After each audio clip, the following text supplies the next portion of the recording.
መጽሐፈ ጥበብ ምዕራፍ 6 የዚህ ዓለም ነገስታት ስሙ፣ የምድር ዳርቻን የምትገዙ መኳንንትም ልብ አድርጋችሁ ወቁ። ምድርን የምትገዙ በሰራዊትም ብዛት የምትታበዩ ስሙ። እግዚአብሔር ጽንዕን ሰጥቷችኋልና ይህም ጽናችሁ ከልዑል ከእግዚአብሔር ዘንድ የተገኘ ነውና ምግባራችሁንም የሚመረምራችሁ እርሱ ነውና ምክራችሁን መርምሮ ያውቃልና። እናንተ እውነት የምትፈርዱ መልእክተኞች ስትሆኑ የቀና ፍርድን እንዴት አትፈርዱ? ሕጉንስ እንዴት አልጠበቃችሁ? በእግዚአብሔር ሥራ እንዴት ጸንታችሁ አልኖራችሁ? ተብሎ ይፈረድባችኋልና ስሙ።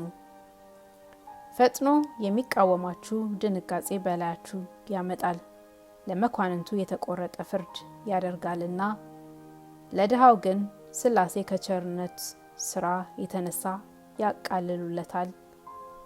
ኃይለኞች ሰዎችን ግን ጽኑ ምርመራ ይመረምራቸዋል።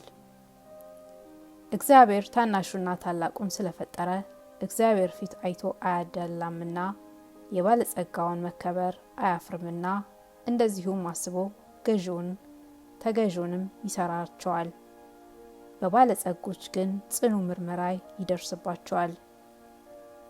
ክፉ የምትሆኑ ሰውንም የምትበድሉ መኳንንት ሆይ ጥበቤን ታውቁ ዘንድ መከራ እንዳትሰነካከሉ ነገሬ ለእናንተ ነው።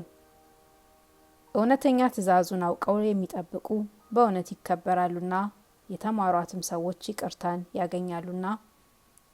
እንግዲህ ወዲህ ነገሬን ውደዷት፣ ይቅርታን ቸርነትንም ታገኙ ዘንድ ተማከሩ። ጥበብ ፈጽማ የጎላች ናት፣ ስርዓቷም አያልፍም። የሚወዷትም ሰዎች ፈጥነው ያዋታል፣ የሚፈልጓትም ሰዎች ያገኟታል።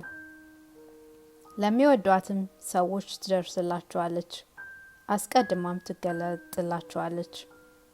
በደጃፉ ስትጠብቀው ሁልጊዜ እሱ ያገኛታልና ወደ እርሷ የሚገሰግስ ሰው አይደክምም። እርሷን ማሰብ የእውቀት ፍጻሜ ነውና ፈጥኖ ስለ እርሷ የሚተጋ ሰው ያለ ሐዘን ይኖራል።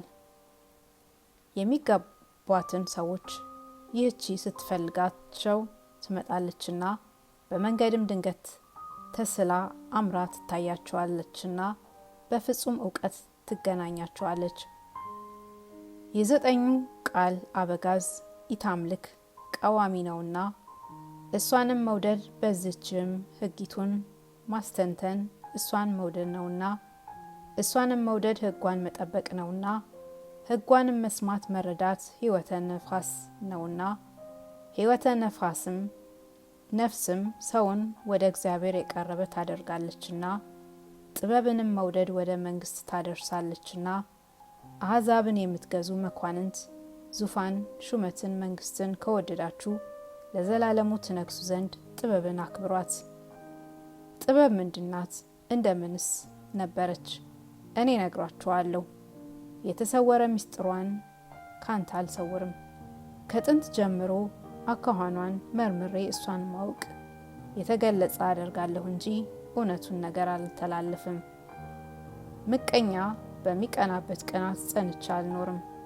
የመምህራን ብዛት የዓለም መድኃኒት ስለሆነ እንዲህ ያለ ሰው ከጥበብ ጋር አንድ አይሆንምና ጸንቼ አልኖርም።